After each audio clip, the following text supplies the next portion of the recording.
સાહેબજી, તમને જો પથરી થઈ હોય ને, જે ક્ષાર હોય તે કાઢવાનો આજ તમને ઘરેલું ઉપચાર સમજાવું છું.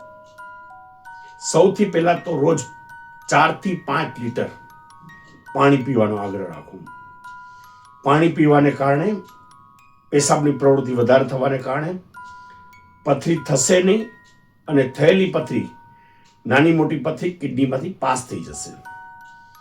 બીજું, દરરોજ નારિયેળ પાણી પીવાનો આગ્રહ રાખો કે નારિયેળ પાણીથી પણ યુરિન વધારે આવવાને કારણે પથરી થશે નહીં, તેમજ થયેલી પથરી નીકળવાની શક્યતા વધી જશે.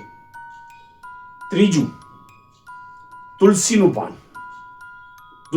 પાન પાણીમાં નાખાઈ એ પાણી દરરોજ પીવાથી પણ પથરી થવાની શક્યતા ઘટી જશે. ચોથું, દરરોજ જીરાવાળું પાણી પીવાથી પણ પથરી થવાની શક્યતા ઘટી જશે. અને ઇન ફ્યુચર પર પથરી ન થવા દેવી હોય તેના માટે સારામાં સારો રસ્તો છે લીંબુ. રોજ 1 ગ્લાસ પાણીમાં અડધું લીંબુ નીચોવી એ પાણી પીવાથી થયેલી પથરી નીકળી જશે, તેમજ પથરી થવાની શક્યતા બહુ ઘટી જશે.